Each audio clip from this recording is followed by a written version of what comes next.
Okay, welcome to Boston Basic Income. This is our 99th one. So today we have a special guest.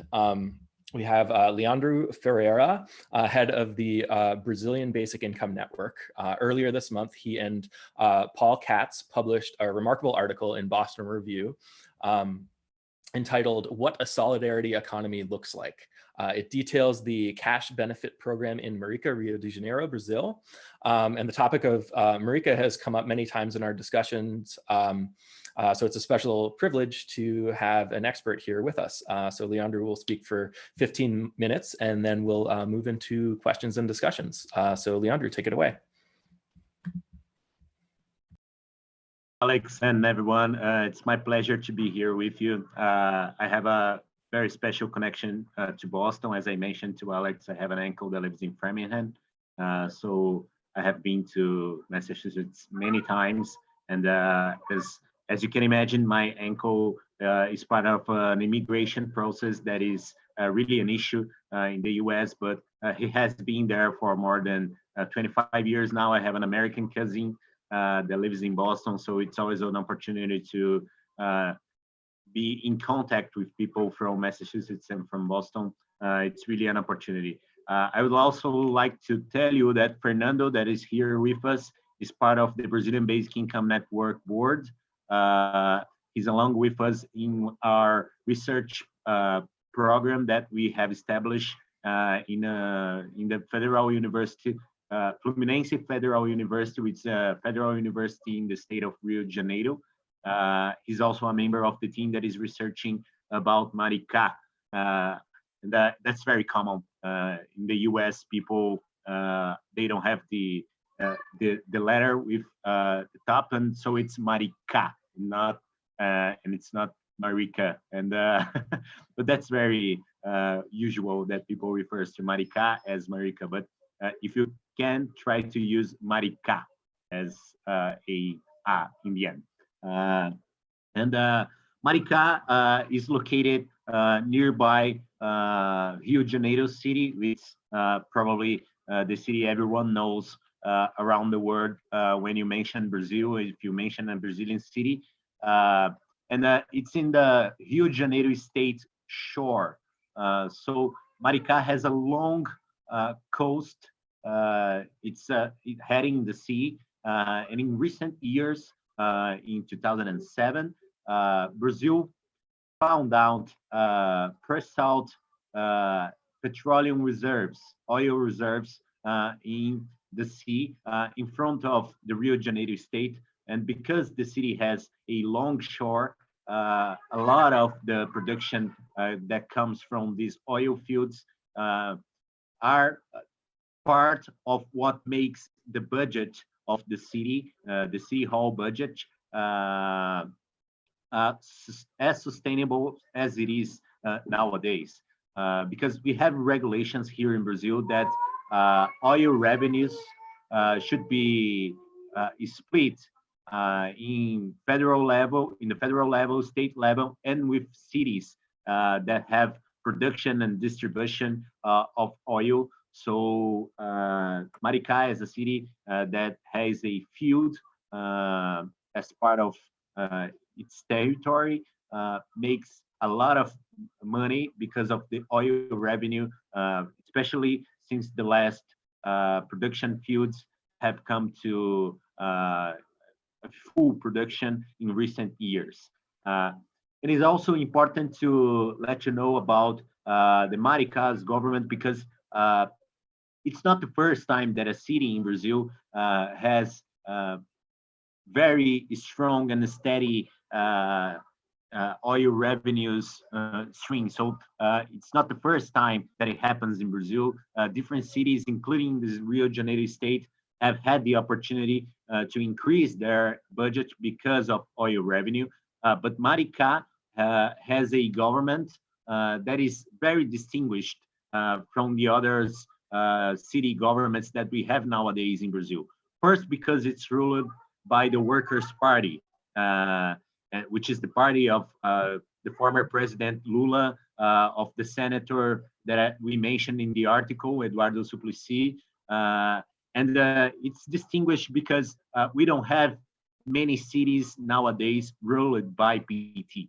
So although PT has had an important role for the Brazilian history in recent times, we don't have many PT governments around the country since the last PT president, which is Dilma Rousseff, has been removed from office in 2016. So it's kind of a place where PT places a lot of attention and a lot of efforts to make something of a very important and a very distinguished government. And there they had a mayor elected for the first time in 2008, 2008 elections, municipal elections, and he had a two-terms government for a total of 8 years. And because of this relationship with strong leaders of the national PT committee, he had contact with the idea of a basic income, as mentioned in the article, because of Eduardo Suplicy, which is our former senator. He was the first senator elected by PT in the 90s. He's now a city councilman in São Paulo. I work in his office in São Paulo, and I'm part of his team. He's our president of honor for the Brazilian Basic Income Network, as he is also the president of honor of Basic Income Earth Network. So it's a very strong leader for the basic income here in Brazil. We are very lucky to have him because he spread the word everywhere he goes. And because of this, because of the relationship that this former mayor, which named Kwakwa, had with Suplicy, he had contact with the idea of a basic income. And he started programs that look at much more like a minimum income schemes in recent years, in 2013. But because the city is a dorm city, they had the concern that spending money, giving people cash benefits, would make people spend these resources outside of the city. So at the same time, we had something going on in Brazil about the solidarity economy. And when we mention this, the cooperatives arrangements of productions are very well known around the world. But we consider part of this a credit strategy that we name here a community bank, but it's pretty much like the Yunus initiative in Bangladesh of the Grameen Bank. So the difference is that we do have a local currency that is backed up with reais in the very restricted regions where these kind of institutions are. And they are not government institutions. They are formally a NGO. Some of them are sustained by local governments. So it's part of a strategy adopted by the city for local development and creating its own currency. It's a strategy to keep the money in their community. This currency creation process has a long history, and for the first time it happened in the northeastern region of the country. The federal police went for the guys that were responsible for this, but during Lula's government, we managed to create a regulation for this backed by the central bank.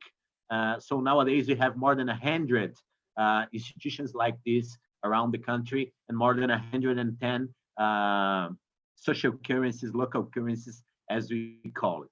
And they adopted that for Maricá in 2013.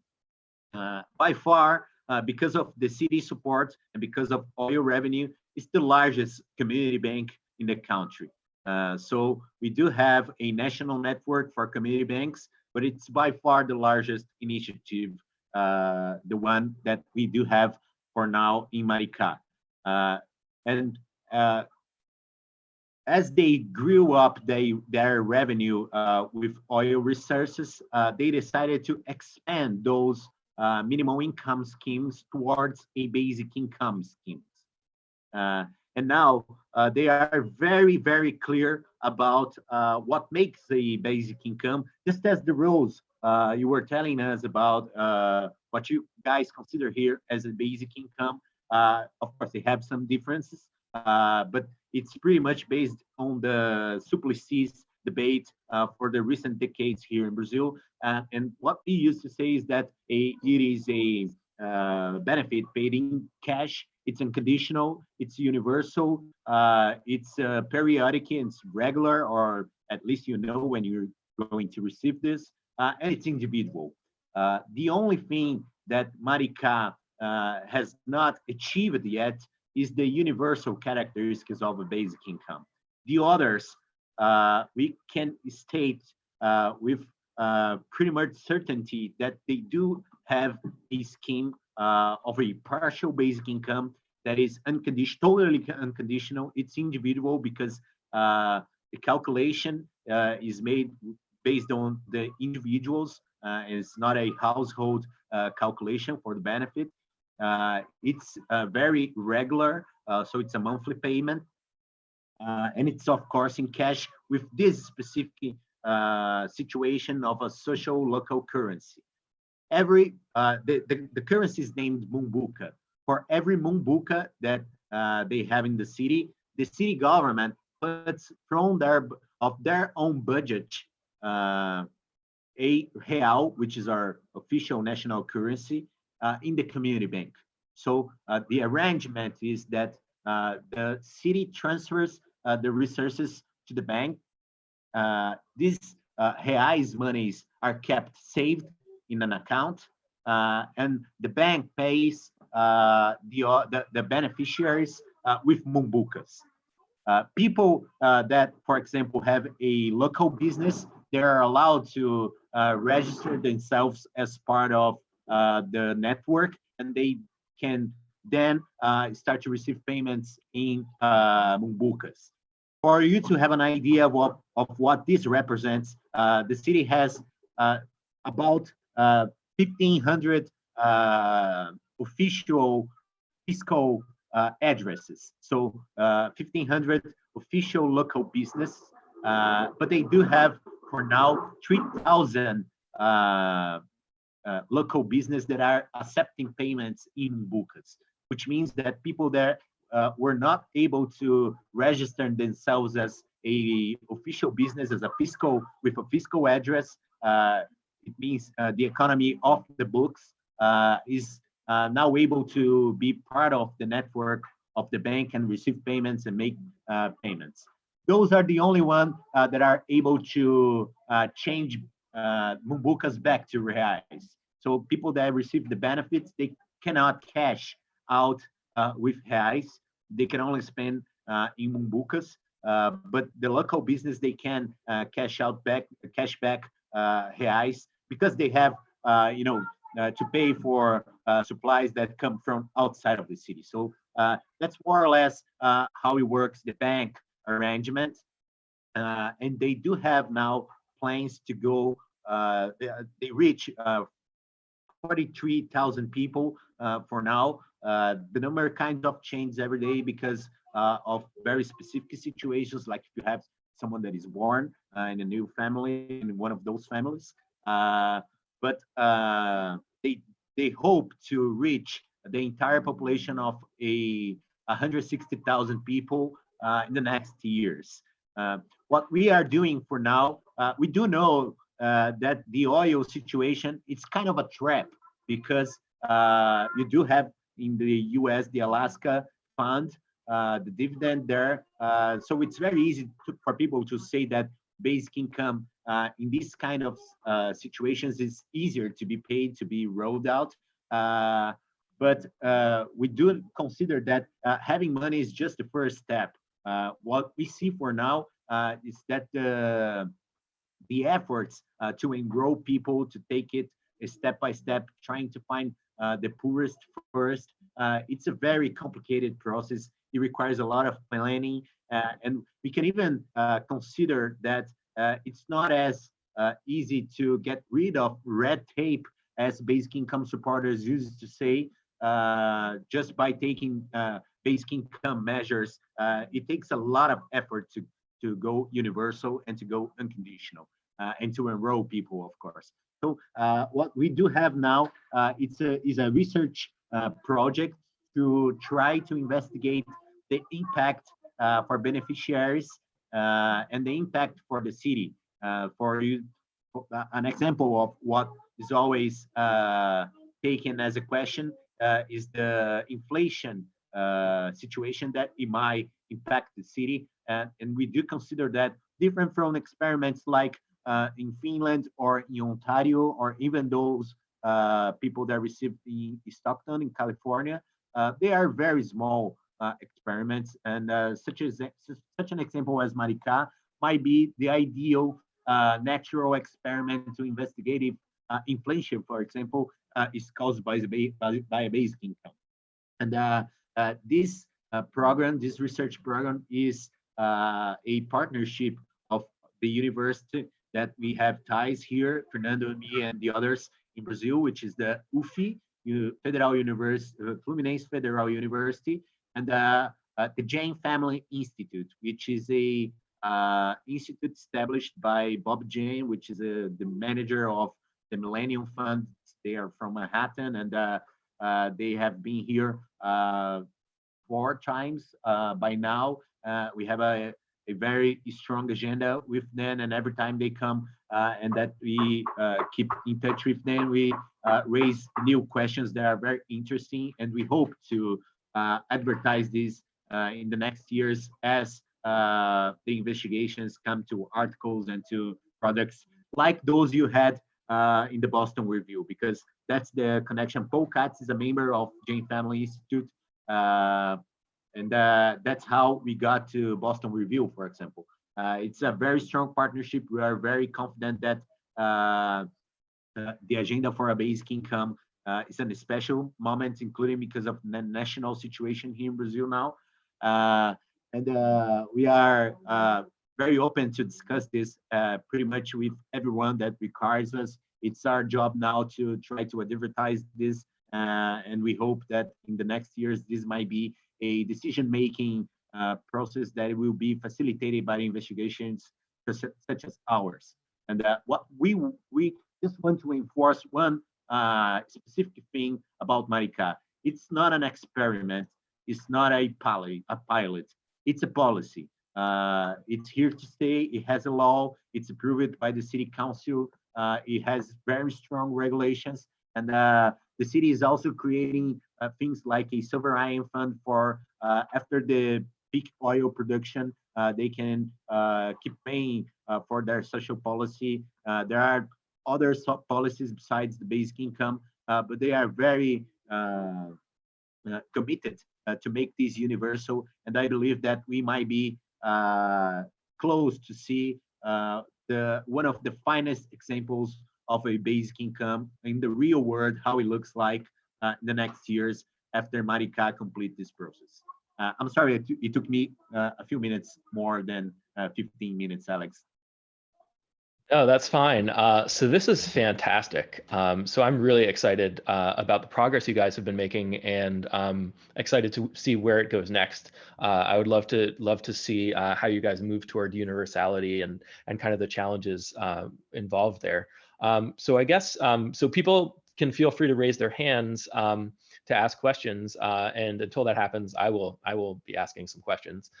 So my first question is whether there's been any consideration to increase the kind of supply of mumbuca currency beyond the reais that are backing it. So, you know, when we were on a gold standard, we had, you know, a smaller amount of gold than there were gold certificates circulating for it. Has there been any thought to kind of expanding the money supply of mumbuca?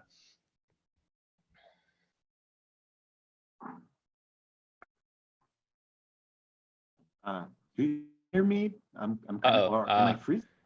Yeah, there you are. I think there was a connection issue for a second. You hear me? Yes. Yeah, yeah, yeah, yeah.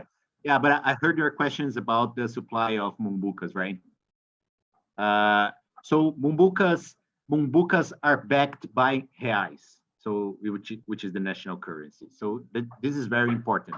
So if you talk about increasing the supply of mumbucas, you are talking about actually increase the amount of money that is saved in the banking account in reais.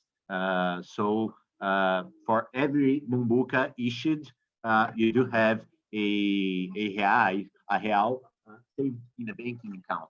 And what the situation actually looks like is that in the past, this kind of social local currency used to be a paper money.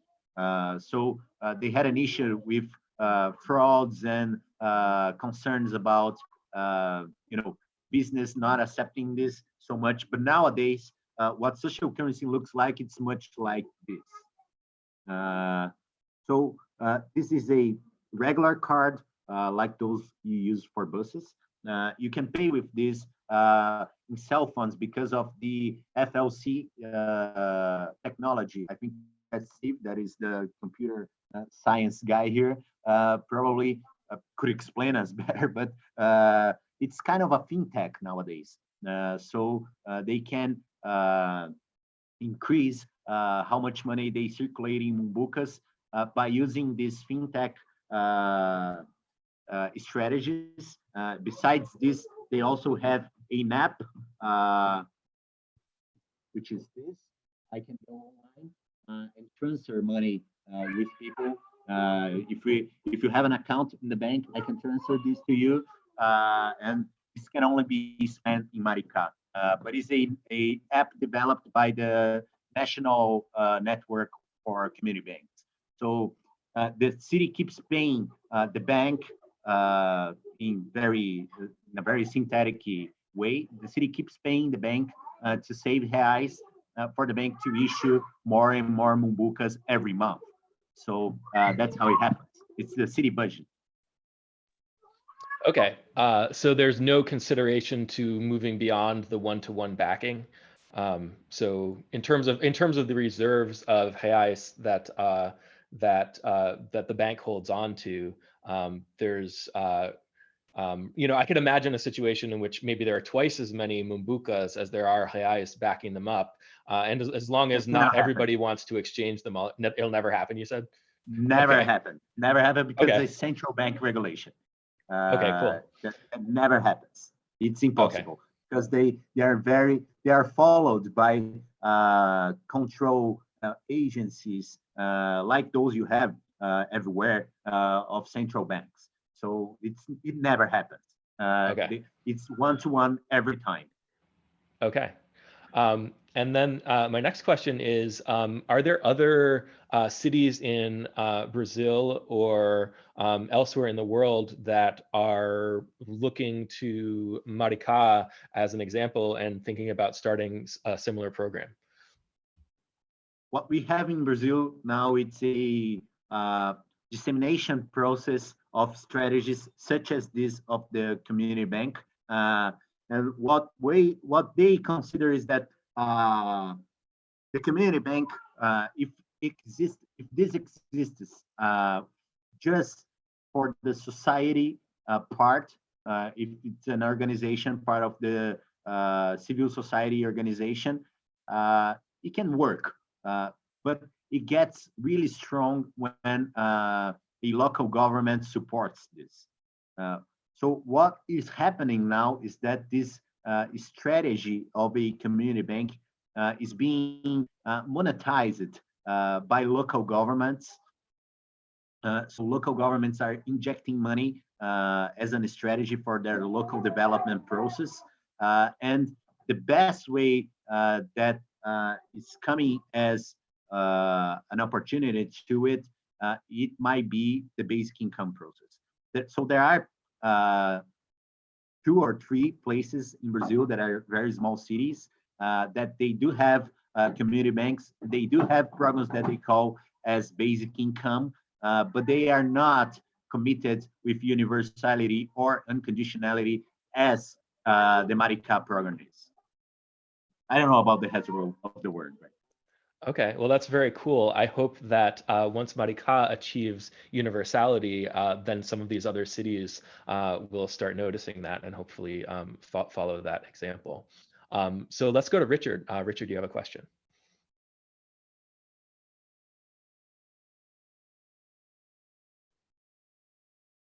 Richard, you are currently muted. Let me see if I can.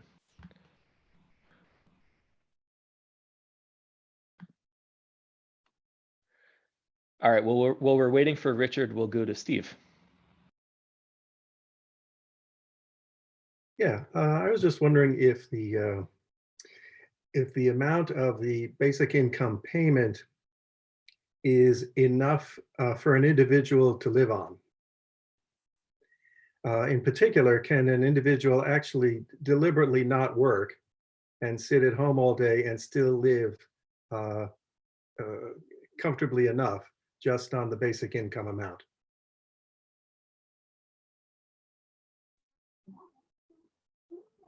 No, people can't leave work because of the transfer they receive as part of the basic income program, neither as part of different social transfers and cash transfers that exist here in Brazil, like the Bolsa Família program.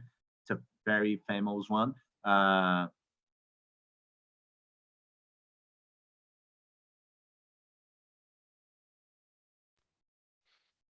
So it looks like we lost Leandro, hopefully temporarily. But I'll take this opportunity to remind everyone that we had a discussion on Bolsa Familia last year for Boston Basic Income. So we did a whole one of these on that. So if you're curious to learn more about basic income-like systems in Brazil, I would recommend checking that out. So maybe, let's see. Fernando, do you are you able to answer some of these questions, or you want to speak to Steve's question? Yes, I can answer this question now. The value of basic income in Maricá is really not enough to someone just stay at home indefinitely. But it's at the same time the city is very, very poor. So it's enough to help them because of them have informal jobs. So mostly work day to day, and that's the only way to make their living. So that helps them, but they just can't stay home because the value is not enough. Leandro just messaged me and said that he was disconnected. Okay. So hopefully he'll be back in a second. So it's not enough to kind of live on without having a job. So that would be interesting to see if the amount increases as you know, like well, in response to the coronavirus crisis, the amount has increased temporarily. Has that changed at all? Because of that, is the amount now high enough that people don't necessarily have to have a job to survive? Well, now that the value is a little bit higher because of the coronavirus crisis, there's enough. I guess there's near enough to people live on in their home. But that's one thing that we want to check in our quantitative research on our evaluation model. We are tracking this in the next months. So I guess you have data to back these opinions that we are talking about. So we have evidence backing up these things. Okay, very cool. I kind of want to wait for Leandro to get back before we get to more questions. But I guess I'll ask a follow-up to what you just said, Fernando, which is, do you imagine that the changes that are taking place in response to the coronavirus pandemic, some of them might end up kind of staying on and pushing the evolution of this program to more universality or higher payments, that kind of thing? Well, we hope so. But we don't know. We are seeing the spreading of basic income. We have national basic income now. We have another cities trying to start their own basic income due to the crisis. So I mean, we want that to happen, but we are not sure. We are working to make this happen yet. And Leandro is back. That's nice. Cool. All right, welcome back, Leandro. I'm sorry. Yeah, no problem. So Richard has a question. Go ahead, Richard, if you're there.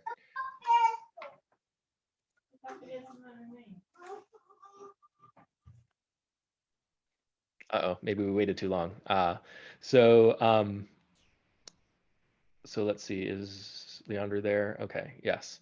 I guess my next question is also going to be related to the coronavirus response, which is now that the payment has increased, and also combined with the fact that the price of oil has collapsed in the last couple days, I guess, but it was even before that. Are there any concerns that the sovereign wealth fund might not be able to sustain the payments at this high of a level?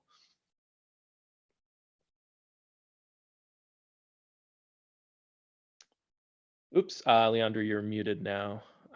You unmute yourself. Sorry. Yeah, we do have very strong regulation for oil revenue participation. The companies, the cities and state level and federal level, the national company, because we have a state owned company for oil production. And this regulation makes the basic makes the oil revenue. I'm sorry, my son is running. This regulation makes the oil revenue kind of a oh, I'm sorry. Yeah, makes I'm sorry again. Makes the oil revenue, the oil resources, part of a process that is not based exactly in the production or in the price of an everyday market. So we have production that is sold in previous prices for the next months. So the revenue that comes from it is different from the oil prices, but of course this has an impact. The main impact is probably going to happen in the next few months, and is going to be an impact in the sovereign fund transfer. So the city will not be able to save as much money as they wished in the beginning as part of their saving strategy for the sovereign fund.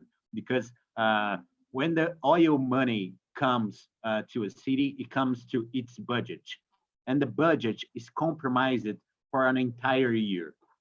So the basic income program is compromised. It has enough money to be paid for the entire year, regardless of the oil prices.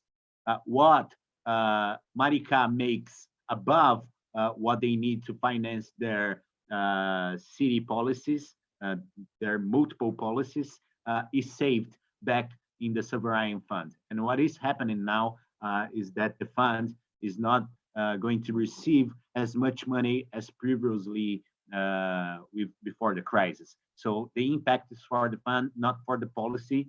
But yes, they do need the prices to be back in the normal level in order to have a very long-term planning for this. Okay, fantastic. That's good. That's a relief. Let's try Richard again. Go ahead, Richard. Oh, well, I looked yesterday and it said that here it says that oil prices are like a penny or something like that a barrel. How will that affect the future sustainability of the sovereign wealth fund or city wealth fund, I guess it would be? And okay, so I guess I stole your question just now because you just answered that. Do you have another question? Well, Are there plans to expand it beyond the 42,000 that were mentioned in the article? No, of course, maybe I made this a less or not so important point, but yes, of course, oil prices will have an impact, but their planning is for the next decade. So it depends of the duration of this crisis. So if the crisis lasts for 2 or 3 years, I can imagine they would make some changes, or they would skip their planning to go towards universality. So this is an issue. But in the case of expanding beyond the 43,000, it's a little more complicated because what we have now is that this 43,000 were based in something that we called Cadastro Único, which is a unified register for social policies in Brazil. So for every social policy, you have the same registration policy, registration process, whether it's for housing or for cash transfers or for financing higher education, for anything, we do have this Cadastro Único registration that reaches more than 30 policies in Brazil, and one of them is Bolsa Família, which is our minimum income schemes in the national level. The 42,000 are those that are in the Cadastro Único database. So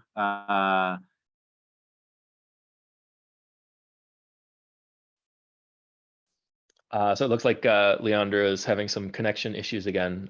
So it sounds like the recipients of the cash benefit in Maricá are the same people who would otherwise also receive Bolsa Família. Is that correct? Yes. Not everyone. Maricá has, I'm not sure, but something like 20-something thousand people in Bolsa Família.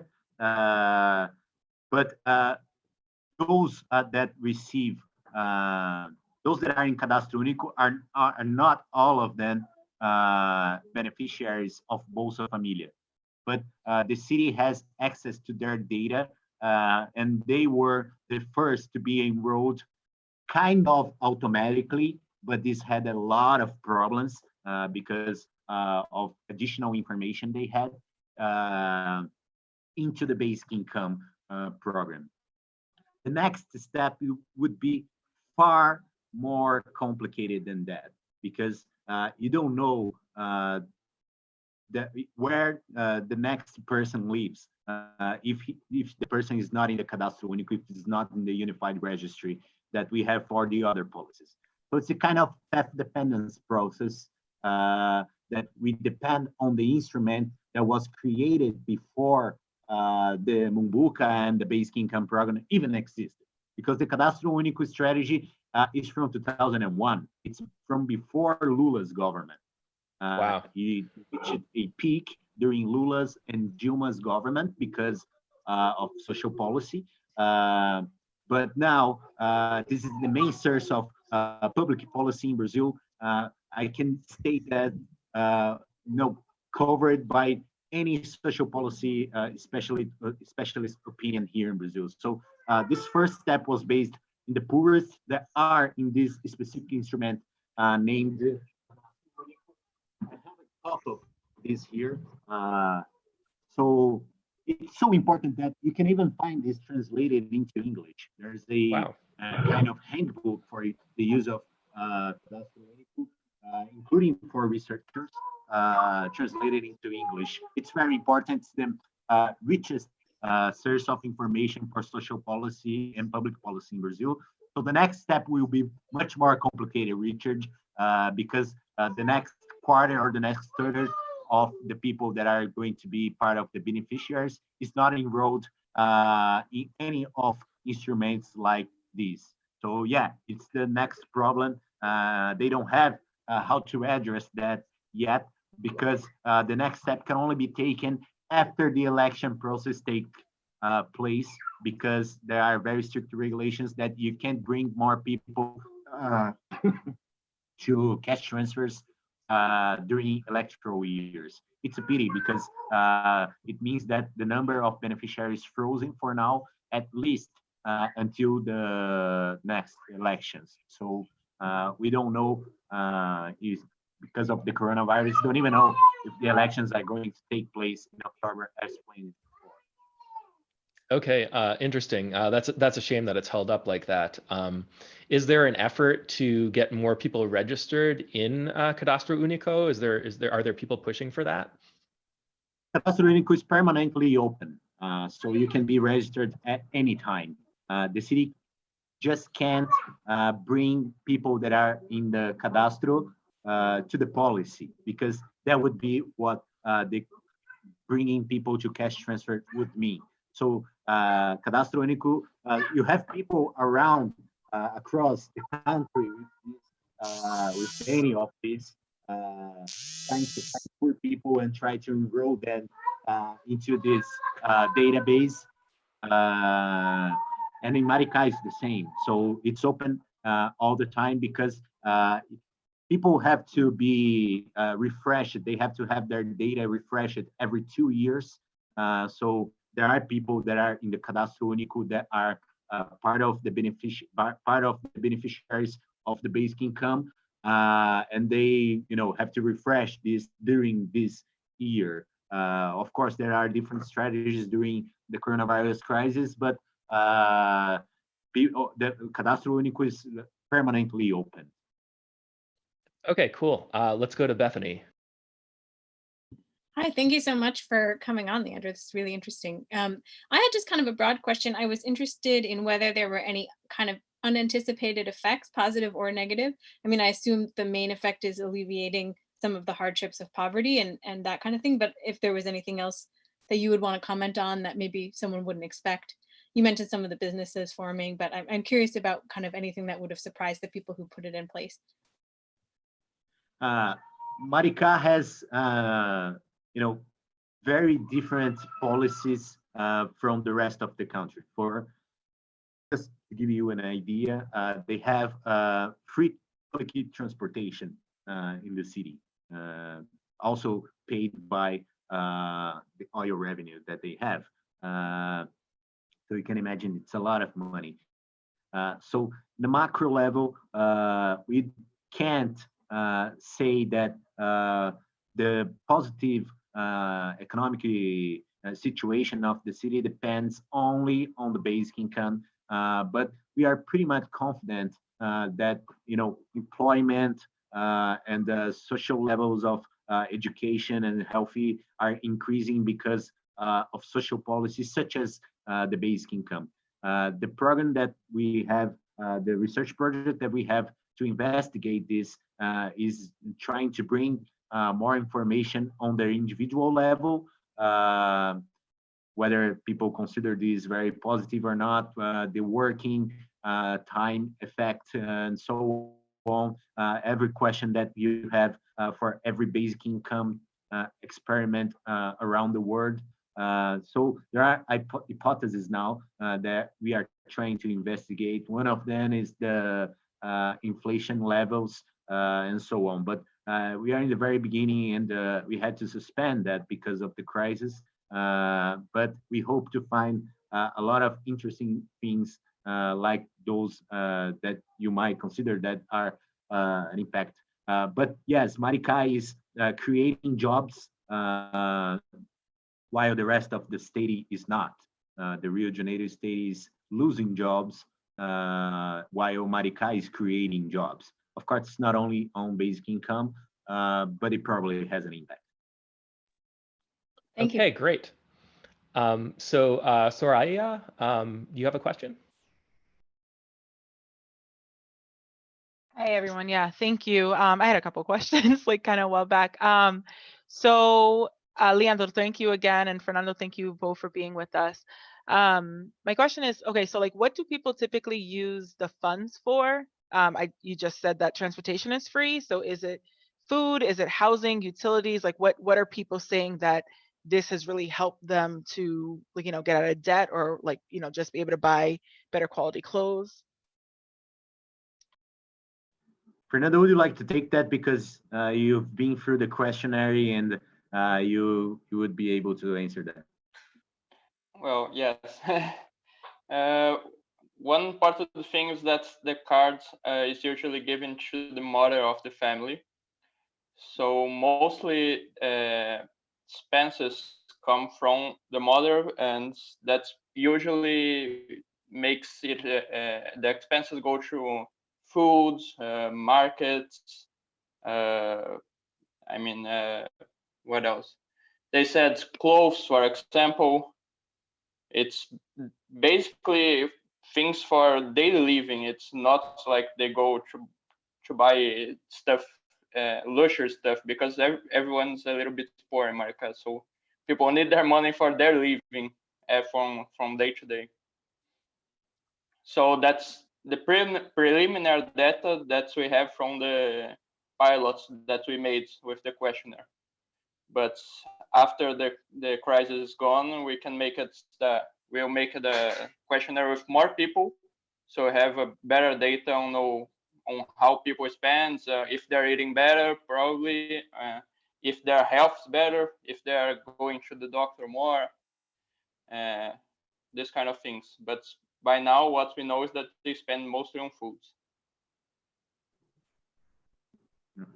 Okay, yeah, Soraya, do you have a follow-up? All right, thank you for that. Okay, so like I said, like I work with refugees and immigrants, so I do a lot of training on like our economic system, our education system, like what's like risk, because it's just a new culture, it's a new everything. Sometimes I do find that because my clients, like maybe they'll get like so much in food stamps that they may spend their money on like buying a big screen TV or buying some like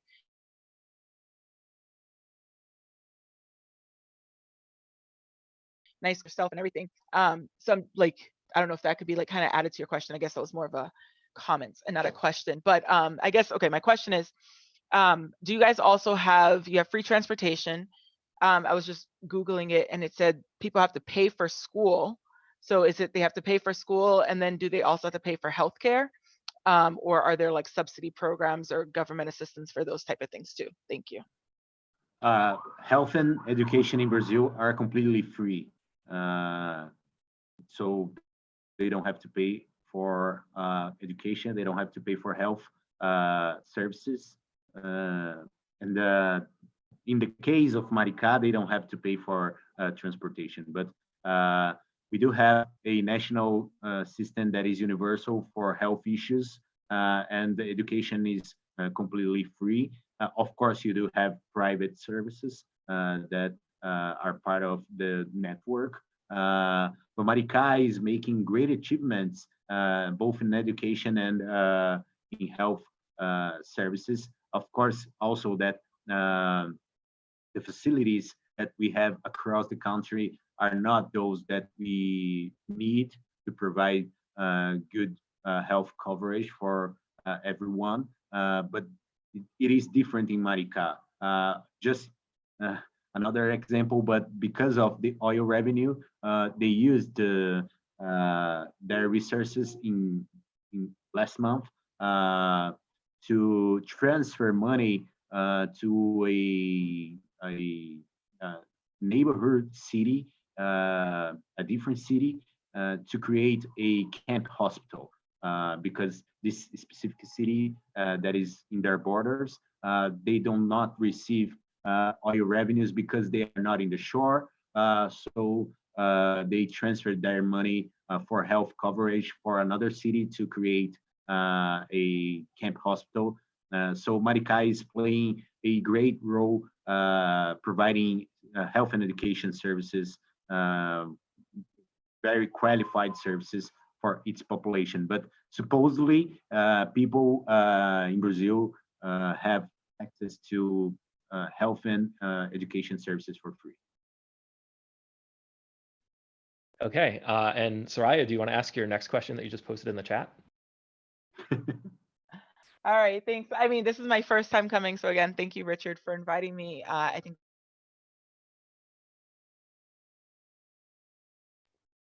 Uh-oh. Well, it looks like we've, from okay, here we go. Meters time. I think they removed the time limit. No, Okay, so yeah. yeah, so being, you know, from my social work perspective, it's like, do you think something like a universal basic income would be easier attainable, or like, should it just be like, you know, at least right now, subsidy programs such as free transportation for everyone, free healthcare, you know, free education, like, you know, like free, like I know some places do free community college, and then like just food stamps for all, at least like at a, you know, at a minimum, like, you know, every family gets like $200 or something. So just your thoughts on that. Would that be easier attainable, or something that you think, like, again, if you think about capitalists, you know, socialists, you know, just different viewpoints, also people in like rural areas, because what we're describing may work better for a city, but if you're like, again, Ohio has a lot of like farm communities and stuff, so stuff like this wouldn't necessarily help them. So just thoughts on that.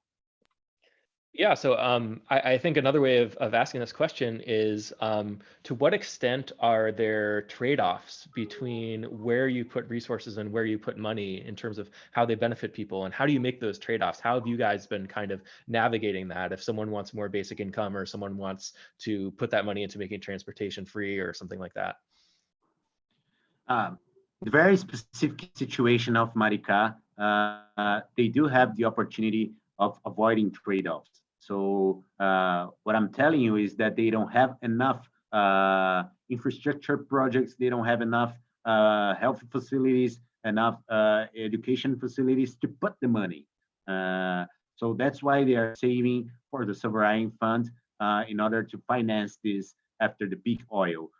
So it's a very specific situation where they don't have to face trade-offs like choosing between free buses and you know, education or the basic income.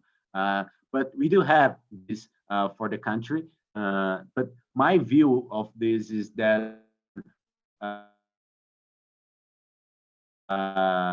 cash transfers in Brazil had such a kind of a prevalent, you know, it has some prevalence above some of their strategies to struggle against hunger and against you know, poor communities situations. So food stamps were part of what we had before Bolsa Familia, and we had nationalization process because we had gas benefits, we had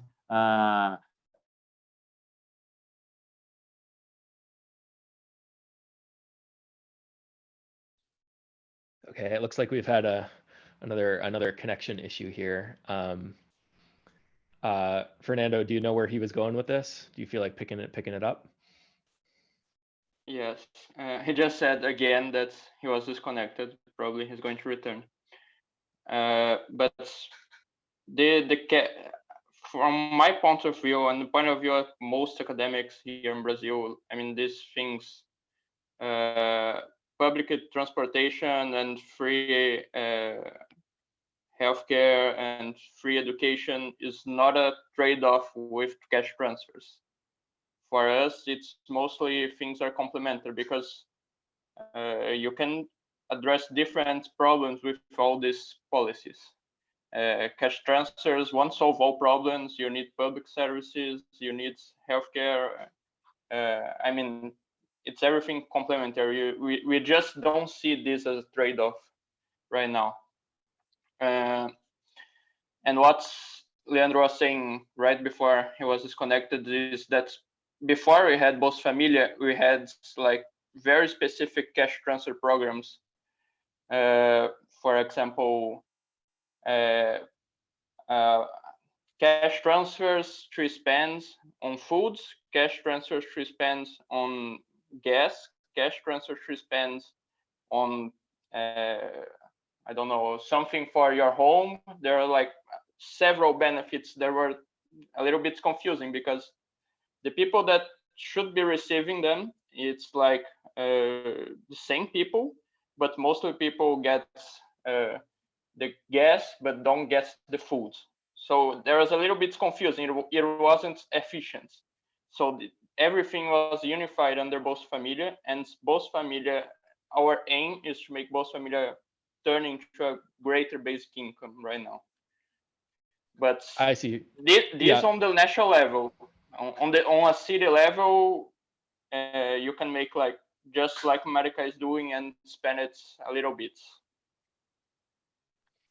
Okay, very cool. So it sounds like for Bolsa Familia, you guys consolidated a bunch of in-kind programs to cash that could be used on anything, and that made it a lot more efficient.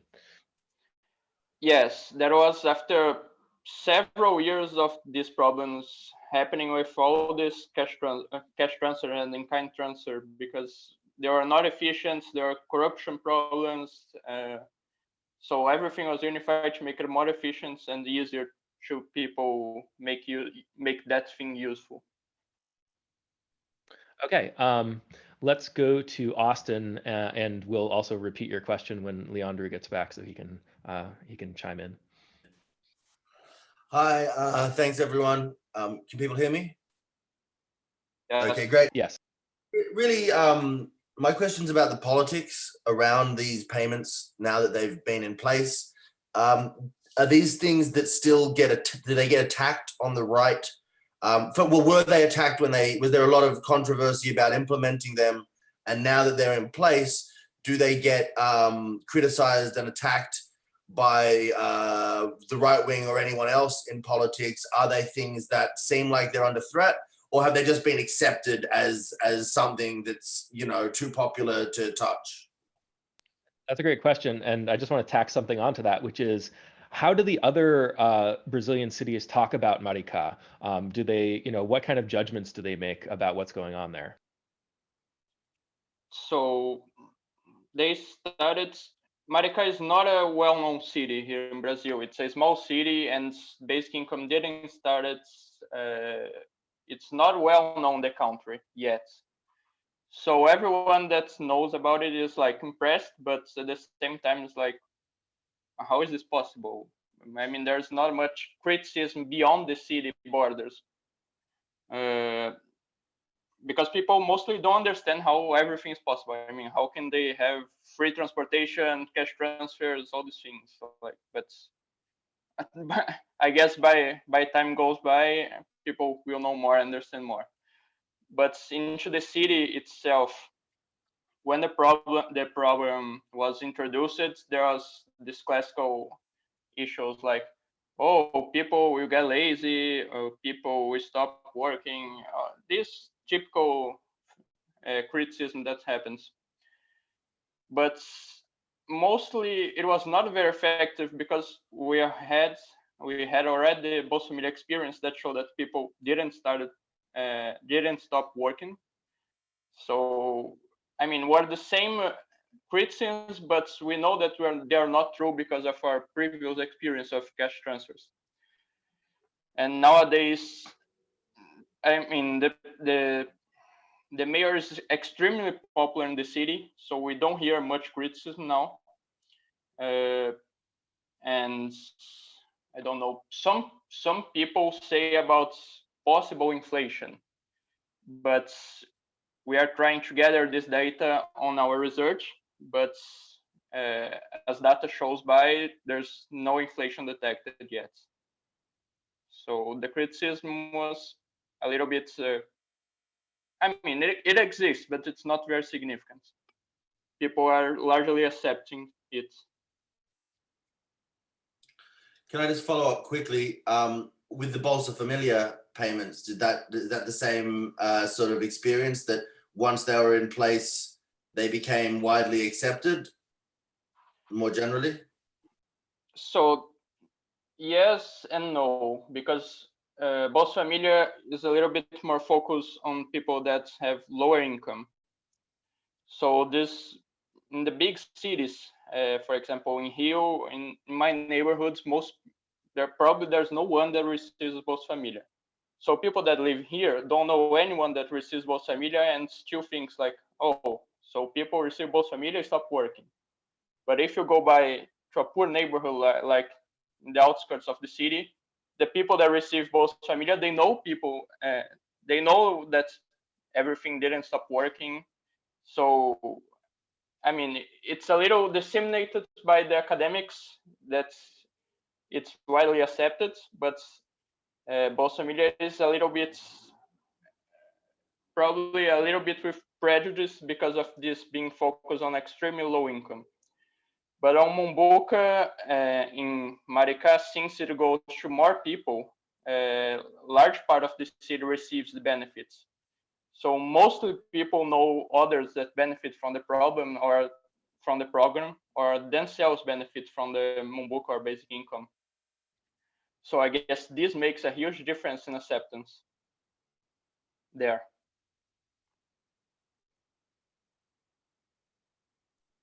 Leandro, do you want to add anything to that?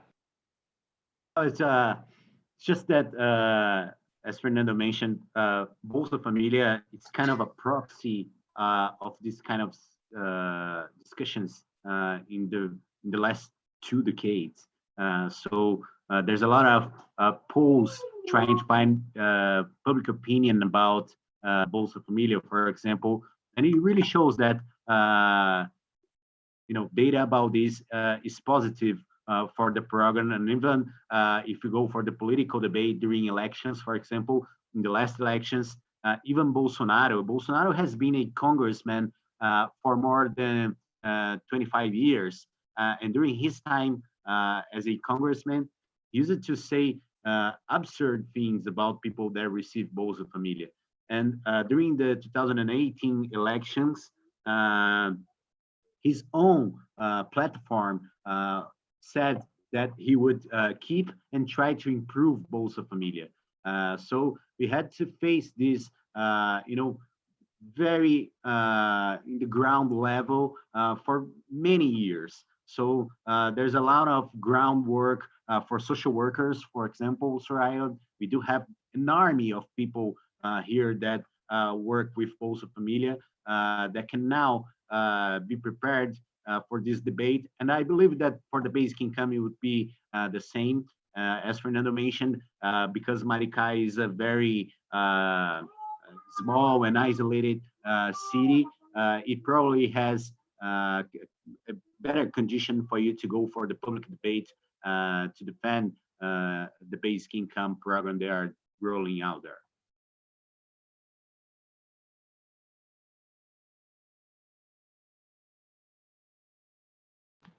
Okay, cool. So let's go to Chance.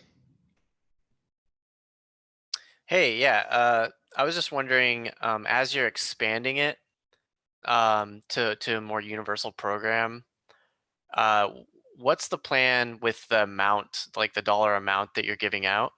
Are you planning on, are you expanding it because you're getting more revenue? And then as you expand it, do you give out less money to the people who are already receiving it, or are you going to keep the dollar amount the same? And then a quick follow-up there that I just forgot, so I'll just come back to that. Okay, if you remember, you can interrupt me. That's the key question for any social policy. If you focus more money in less people, or the opposite, or if you go for the universality. I think that we kind of have both situations in Brazil going on.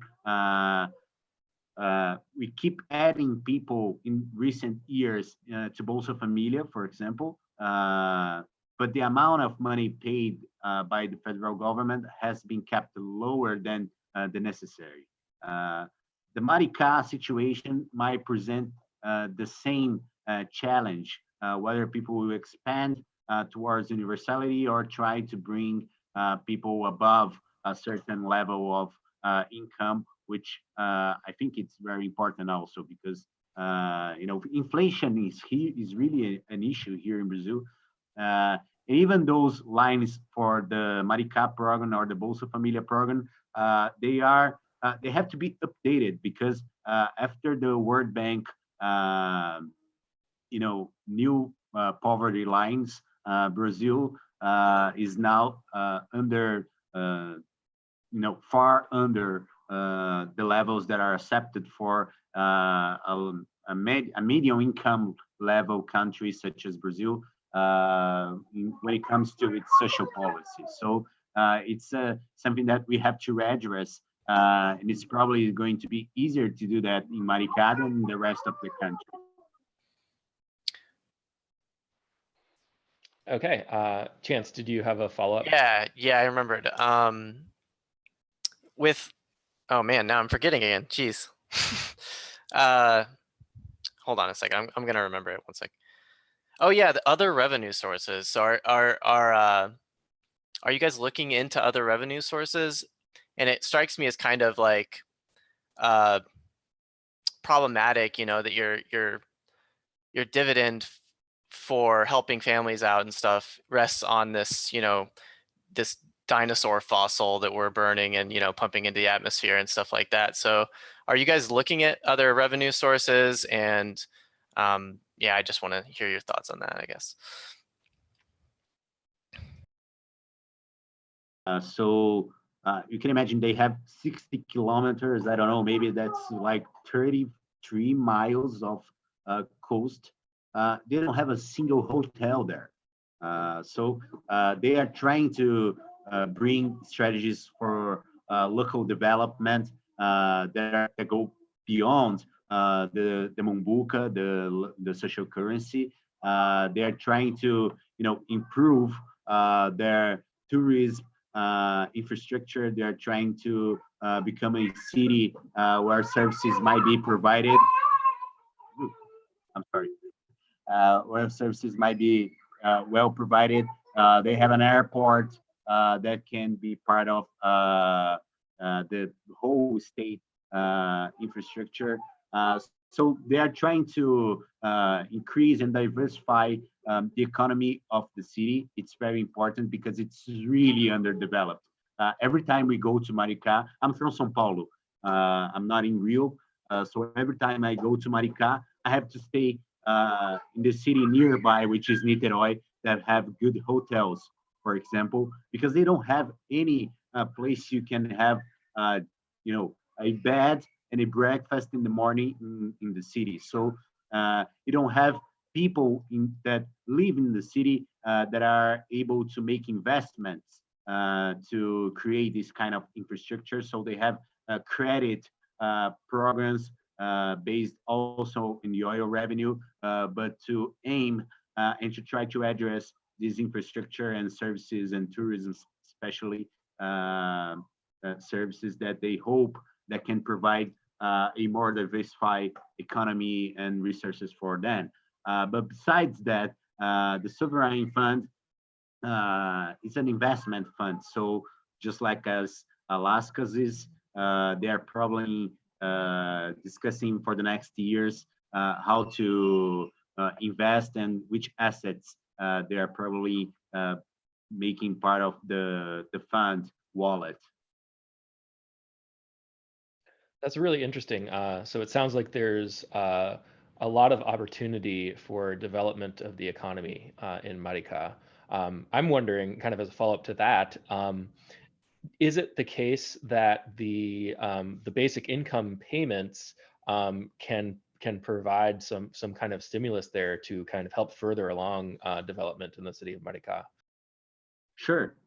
Every time we go there, we really see the economy growing.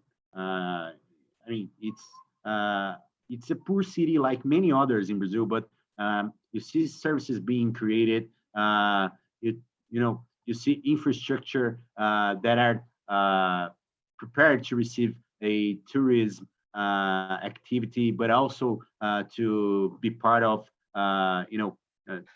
part of their own use for social purposes. So we go there and people are practicing sports and so on. It's really interesting. It's an opportunity to go there and to see how the city keeps bringing attention and investments and trying to create an arrangement of investments that can provide them with the infrastructure they need to protect their people and to diversify the economy. We can see this very clearly every time we go there, because we don't keep going there every week. So every time we return there, every 2 months, there are new things going on, and restaurants are getting better, and hotels are announced to be built. So we see things happen. That's fantastic. So let's go to Eddie. If you're there, Eddie. Hi, Leandro. Yeah.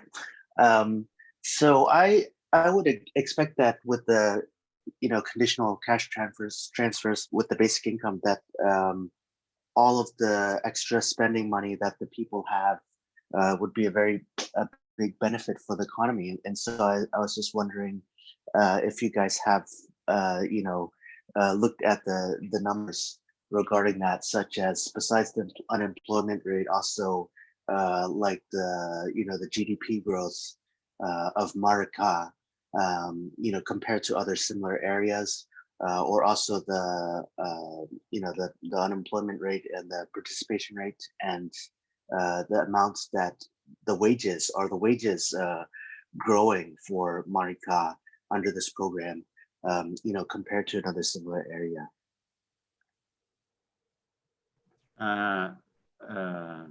We do have a calculation for a multiplier for the cash transfers in the national level. So there's a lot of work about this. I believe that if you go to Google Scholar and you type Bolsa Familia, you'll probably find an infinite number of papers and articles, and part of them are devoted to the economy. And they found out that putting money in the ground level with poor people receiving it makes the economy grow. I think it's for each real invested, you have a return of R$1.78. So it's from Marcelo Neri, Fernando, I guess. But it's an old data because those are old calculations. We don't have this for Maricá yet. I don't know if we will be able to reach this level of research. We would like to. The city is concerned about this, so they have research efforts for themselves that are not those that we are engaged with the Jane Family Institute, that are trying to investigate these kind of things. But of course, the employment rates are followed by national institutions with municipal detailments, and Maricá is creating jobs and keeping employment level above the rest of the country. I like to complement a little bit on this. Then the multiplier that Leandro said is right, is 1.7, but it's on the national level. Maricá, we know that Maricá is growing. We know that a lot more than other cities around. They are the city that creates most formal jobs in the state of Rio, and their population is like doubling since 10 years ago. So it's like everything is going. Everything is happening there very fast. They're developing each day a lot. This concern, but as I'm economist and all these things, is like we know that it's happening, but we can't prove that things like that's happen because of basic income. It takes a little bit of time to make the specific calculations for this type of things. So that's one goal that we have. We want to trace back. How does basic income help the city develop into their economic developments? How they make it their GDP? How they affected their formal job creation? But it will take, I guess, a few years to have the proof of that. But as far as it seems, it's going fine. Great. Soraya, do you want to ask your question? Yeah, I'm kind of moving it back to like more of a social discussion. I know you guys are getting more into like you know, economics and stuff, but that is great to see, you know, early on that there is a great return on investment. I know that like we put out a refugee here in Ohio, we put out like a refugee newsletter, and every year we put a report to say, like, you know, investing in like refugees and immigrants, it's actually increasing the economy for Ohio, because a lot of them start their own small businesses. So like, you know, I do hope that you guys get you know, good numbers to, you know, support the return on investment. My question though is going back to so for the Bolsa Familia, it sounds kind of like how the US, we have our welfare program. And with welfare, we always run into an issue. It's called like the benefits cliff. So for example, like, you know, a two-person family, they have to make less than like $2,500 a month in order to qualify. Literally, if they make $2,501, they don't qualify. So how does that work with Bolsa Familia? And then like, how are you guys rectifying that with the universal basic income? Because I also saw it said in the article was like 42,000 of the 160,000 people are getting it. But like, what's the criteria? And then is there like a weaning off period, or like what have you found that's successful to transition people who may no longer qualify for it? Thank you. Yeah, I can imagine the confusion with the different programs that you have for the U.S. welfare, the EITC and the food stamps. I don't know the rules there, but I know they are very complicated, and I think it's very awkward that the EITC, I don't know if it's still the same, but does not pay those that are not working or looking for a job, or I don't know. But we do have this problem here in Brazil also, of course. If the person is £1 or 1 penny above the level of income it should be, the payments are then suspended. They are not canceled. The person has the right to require, you know, a process, an administrative process, in order to have the payments normalized. But even if someone, that's not, the Bolsa Familia strategy for this is that even if someone exceeds the level of income they can have, you don't get the benefit out in the next month.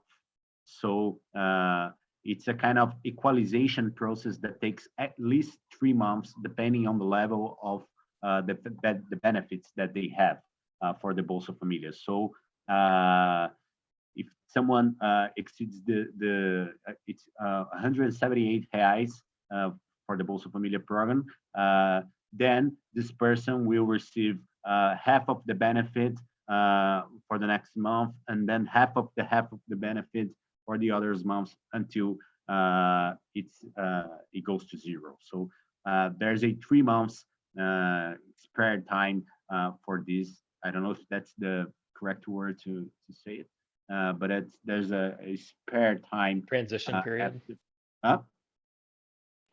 Maybe a transition period. Oh, actually, yeah, better, much better.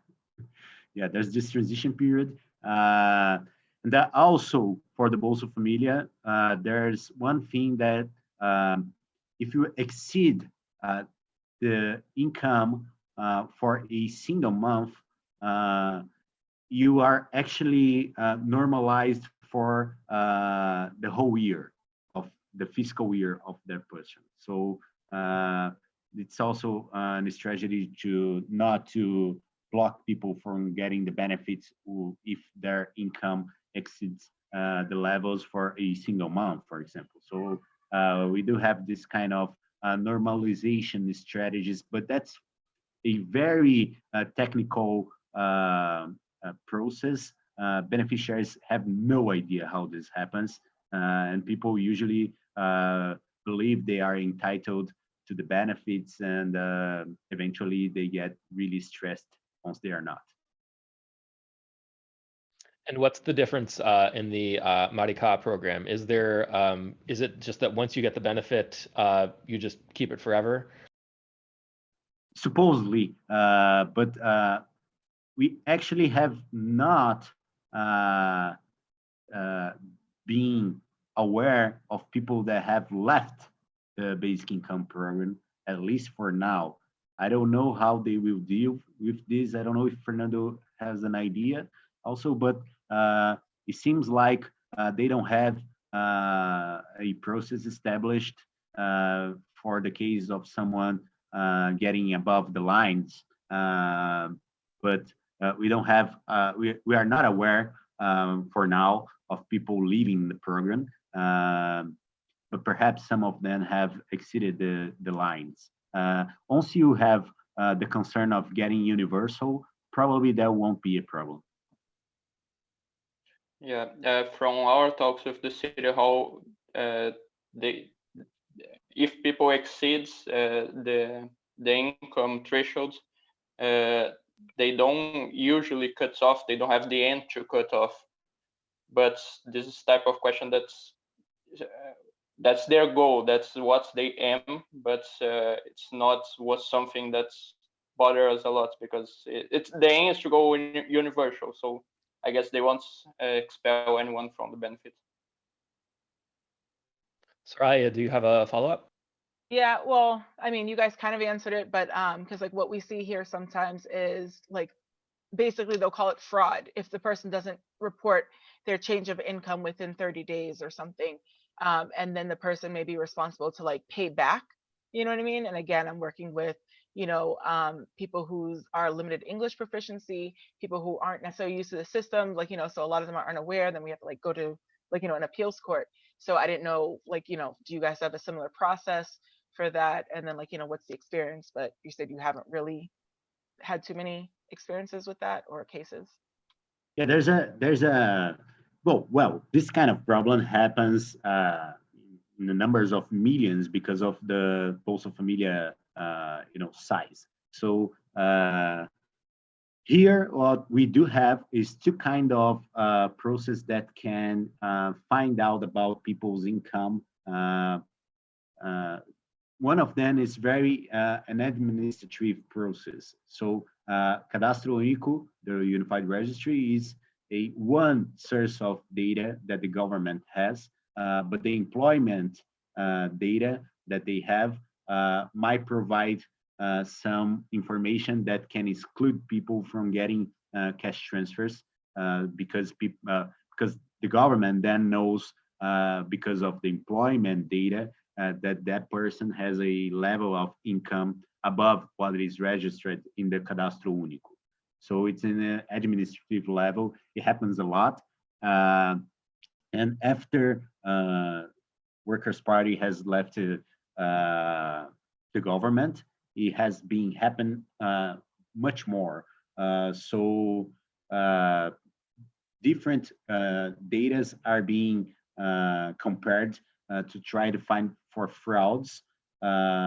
But the frauds are actually misinformation of people, as you said, because not always they have conditions to go to a facility to refresh their data, to update informations about their conditions. I'll give you a very simple example. If someone is born in a family, this person should go to a facility to register that person as part of their family to bring the income level per capita to the requirements of the programs, and that simply doesn't happen because if you live in a rural community that you have to walk for 10 miles to get to a school, you won't walk for 10 more miles to go to a registration process that perhaps you have to go back and forth again and again because you have a single document that is missing. One of the problems of this Cadastro Único is that it has 30 pages. So you can imagine people trying to complete this. It's really complicated.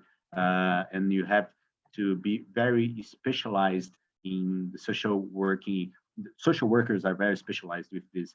They are the one in charge of this process. So yeah, that's what happens. The second thing is that the person has to update this every 2 years.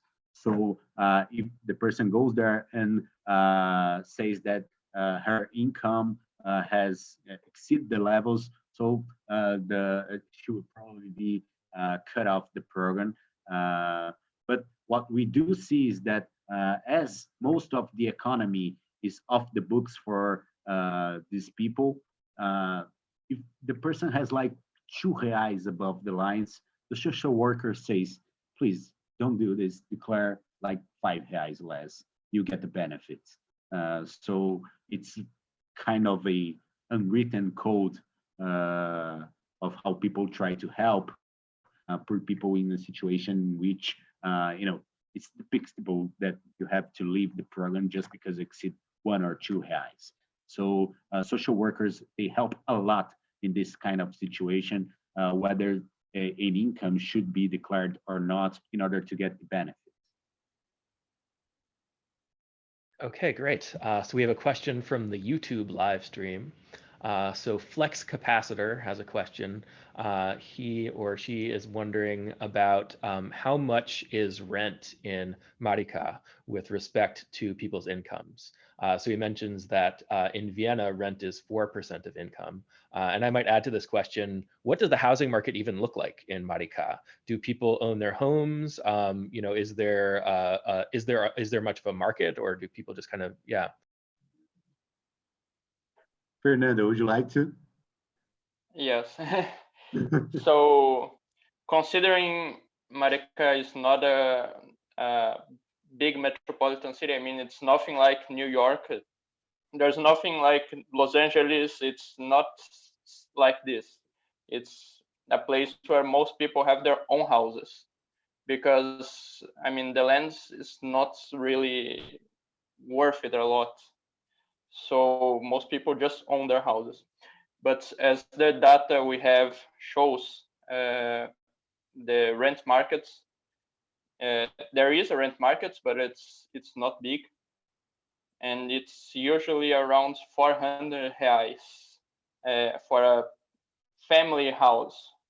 So that would be three benefits, three mumbuca benefits on a normal month, and now it's like 1.3 mumbuca benefits because of the bonus. So there is a rent market, but it's not very inflated and it's not big. It's quite different from São Paulo or from Rio de Janeiro. Rio, it's like Bay Area in terms of rent. And São Paulo, you can afford to live in downtown with Bolsa Família benefits. So for the case of Maricá, it's very significant that the benefits of the basic income program are more than enough to live comfortably, depending, of course, of the size of this family and so on.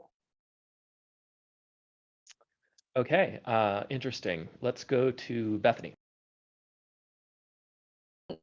So I'm getting the impression from what you're saying about Maricá that it has a lot of advantages over some of the other similar cities in terms of the social programs and now this basic income-like program for some people. I'm wondering if that's drawn more people to move to the city, or if you expect that to happen as it develops, and how that might relate to the planning around these different programs.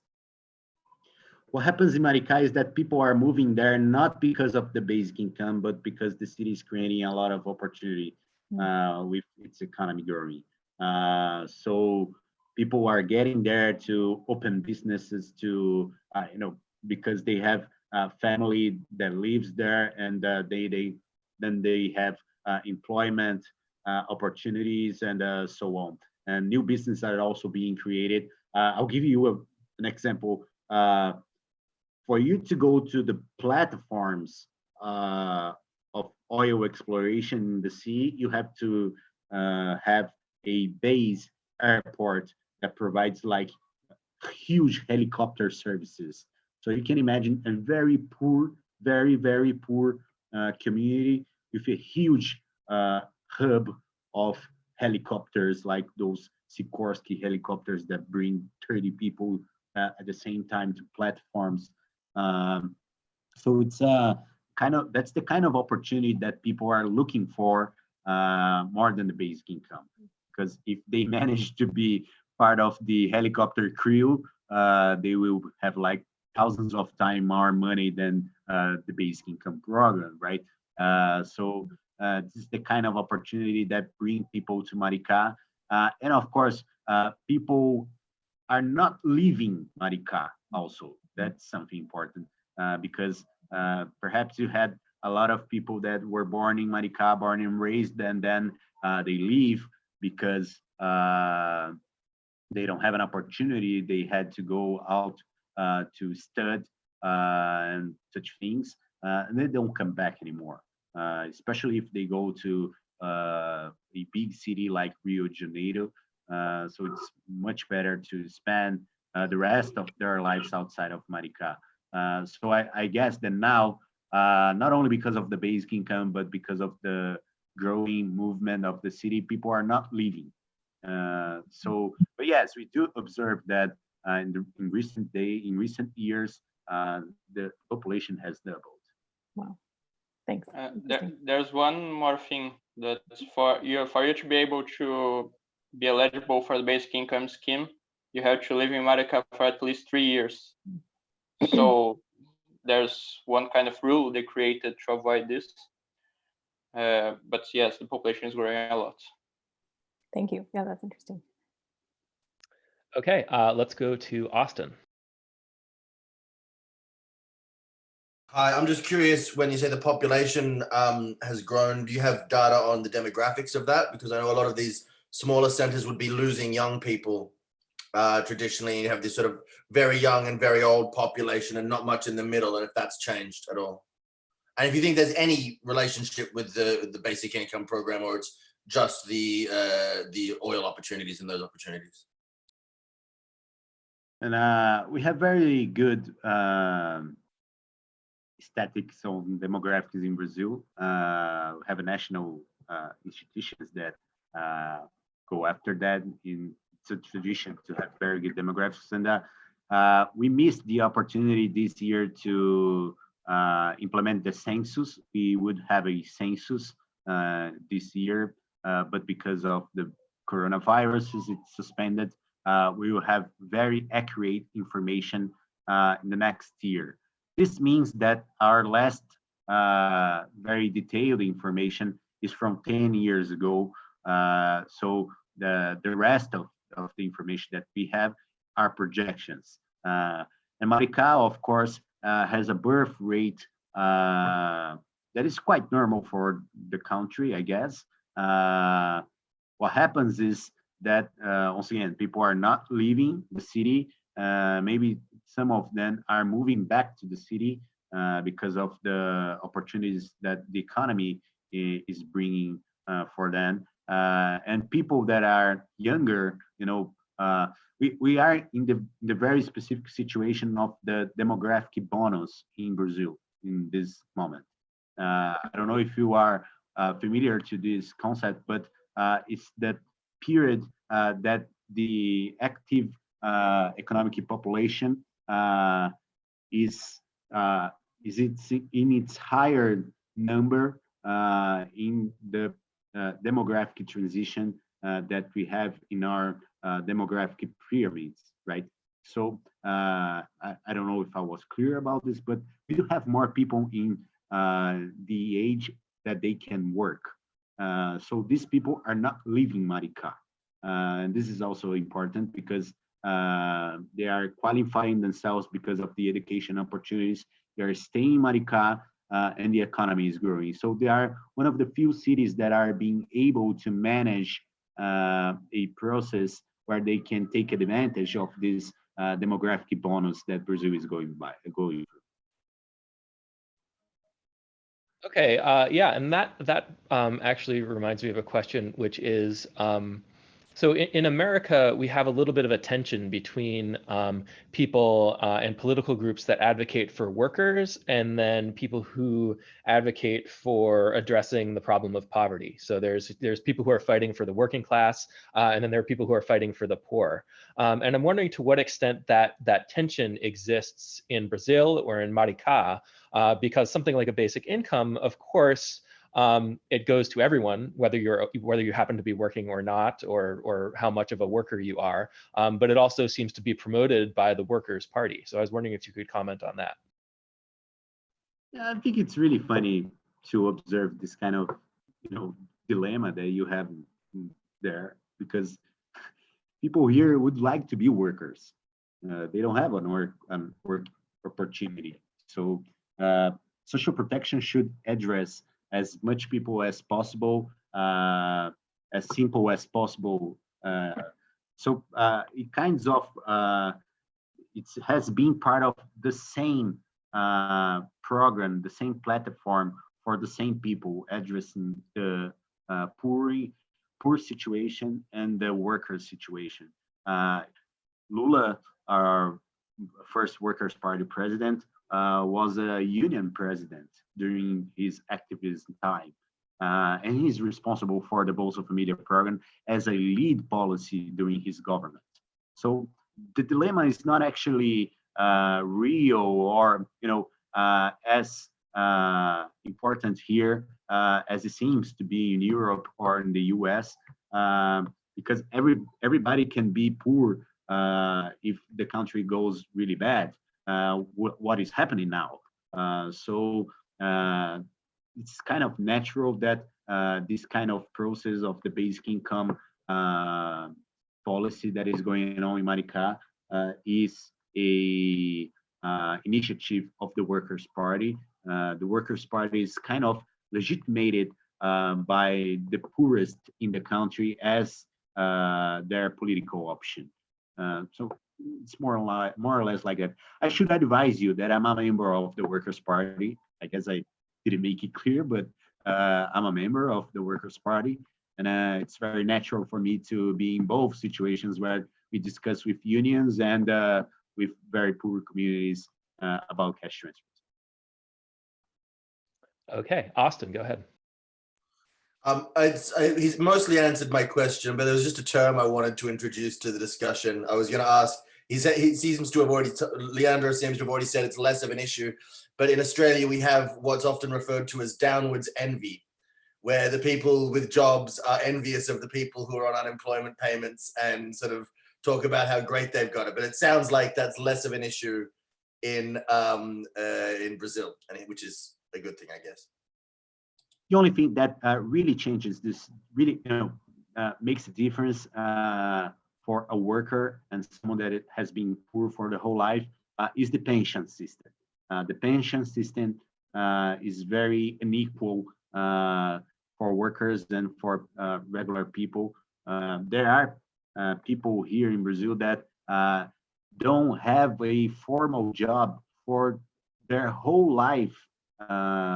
So once this person gets to the age of retirement, they only get the minimum benefits that are actually paid by social assistance. While if you have a career with professional opportunities, if you are protected from for unions, for example, you have far more generous benefits once you get to retirement age. So that's the kind of relevant difference that we have here for social policy. It's really about pensions. Okay, let's go to Soraya. So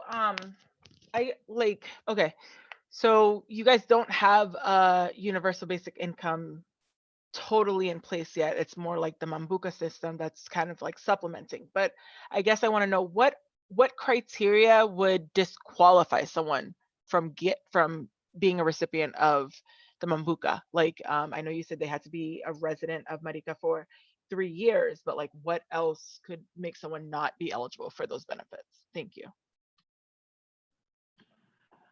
Well, the criteria for now, for this first part, for this first step of enrollment, is that you must be in Cadastro Único, and this has a entry rule, which is that a family should be to be part of the Cadastro Único, to be enrolled in Cadastro Único, should not exceed 3 minimum wage for a month as their income. So every family that has up to 3 minimum age as familiar income can be enrolled in Cadastro Único in the country. So we have 77 million people in this situation in the country. We have a population of a little more than 200 million. So that's the rule. You can find these people for each city, and that what they used for this first enrollment process for the basic income in Maricá. I think it's a very clear rule about how to get enrolled. The difference of income, the different levels of income that you might have as a family. Once you get to the Cadastro Único, you qualify for different policies also. So if you have up to three minimum wage income for a family, it certainly does not qualify for Bolsa Família because the standards for Bolsa Família are much lower, but they are in the same database, which is this Cadastro Único registration. Okay, thank you. Kind of follow up. So you said it's if you don't make 3 times the minimum wage. Is the minimum wage for Maricá different than all of Brazil, or is it a federal one versus like different provincialities? Federal regulation. And okay, thank you. Oh yeah, you do have this very different state by state, right? Yeah, it's very ours is very different state by state because cost of living is just so different. Actually, okay, sorry. Compared I worked to the in rest, Wisconsin. I had the opportunity to work in Wisconsin. I must tell you, it was a very difficult. Which county? What state is it? Wisconsin. Yeah. Wisconsin. Yes. Oh, okay. Yes, I went to Green Bay. I worked in a manufacturing in Green Bay. I could tell you in person, having them here. Man, so you made me forget my question. Oh, I was gonna say, compared to the rest of Brazil, I know you said Maricá like is mainly families and they own their home, but like, what do you think are they like more on the poor level of the rest of Brazil, or are they middle income or high income? What's the demographic? Oh, Fernando, could you take that because you're very aware about income levels of different cities in Rio? Well, I guess that's a hard question because Brazil is really large, and cities in the north and northeast are really, it's poorer than cities down here in Rio. But this question is better answered. I mean, if you consider at the national level, Maricá is probably a middle income city. If you consider at the state level, it's nowadays, because of oil, is more of a rich city. But being rich is comparatively with cities around. So it doesn't mean a lot if you think in absolute terms, because people are not rich, but if everything is poor around you, you're richer than others, right? So it's a little bit like this. Those that are better off in Maricá would probably be kind of a middle income level in Rio de Janeiro or São Paulo, for example. Yes. So it's kind of really complicated because both cities are really close. Maricá and Rio de Janeiro, you take a bus, a normal bus, a regular bus to go from Maricá to Rio de Janeiro. And if you have a high income for Maricá standards, if you go to Rio, you can pay for the rent, for example. Yeah, there's another important thing about Maricá is that the city is really large. So there's not too much population for the city, the whole city. So that's why a few things are not expensive. Land's not expensive, rent's not expensive, all those things. Okay, so we're getting to the end here. This has been a great discussion. I'm wondering, Leandro and maybe Fernando, if you have any final thoughts, and maybe you can let us know what we can pay attention to follow the further developments in Maricá and Brazil. Yeah, I know it's not always easy to follow information, in Portuguese, but we hope that we can produce new things about Maricá in English because of this partnership with colleagues from the Jane Family Institute. I would recommend you to follow them for information about this. This Boston Review was in this partnership. They advertise this as part of their newsletter. But also we do have a strong movement for the basic income here in Brazil in a national level, just as you there discussing the stimulus thing. We have here something that was conquered by this basic income movement that is similar to this stimulus. And we do consider that this might be an opportunity to increase knowledge about basic income nationwide. And I believe that this is an opportunity to convince people that unconditional money could be a real measure to social protection for the next years to come, especially if things like this crisis are happening more often, because this is just the first crisis. We probably will have the world of work changing very fast, and the environment crisis is approaching. So yeah, this is just part of the whole thing that is going on in Brazil now, and we are very aware of our challenges ahead of us, and we hope you can be in touch every time to update information between us. So by my part, it was a pleasure to answer all these questions. It's very nice to see foreign people interested in Maricá and Brazil, because I mean, with our president doing all so bad things, it's nice that we are doing good things at least, and someone is interested. But I mean, I know that that's hard to get new information from Maricá, but as soon as we produce more studies, more data, we will sure produce it with Jane Family Institutes. So you probably should follow them and check up their social media and all these things, because we usually publish together with them. So it was very nice. Thank you. And there was Eugene made a question about Bolsonaro. I just checked the chat. I'm sorry, but there was a question about how Bolsonaro measures might affect Mumbuca program and Maricá. I think that was the only question. Before Yeah, go ahead.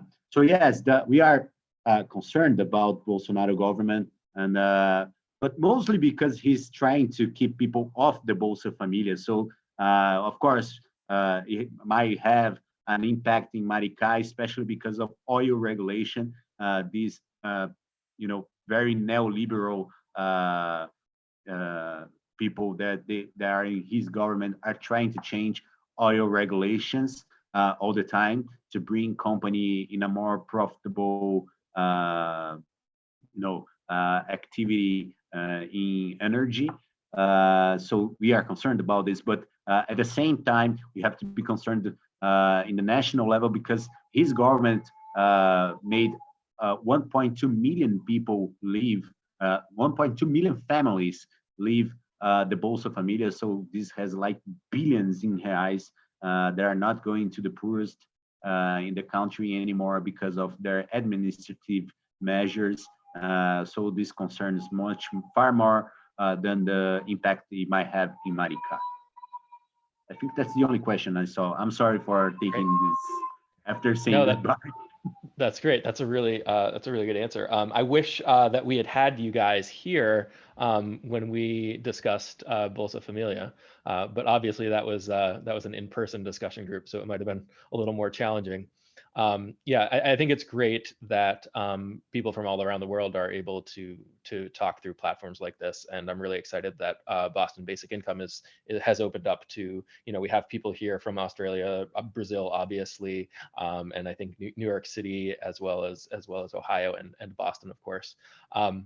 So next week is the 100th session of Boston Basic Income.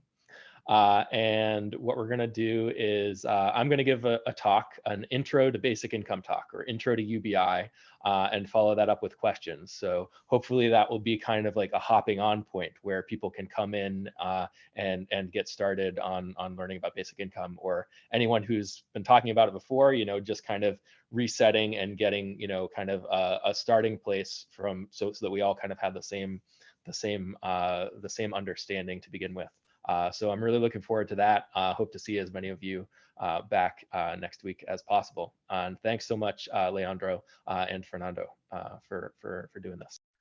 Thank you. My pleasure. Thanks, Alex. Bye. And thanks, Leandro and Fernando. Thanks so much for coming in. Bye. Thank you. Bye. Thank you.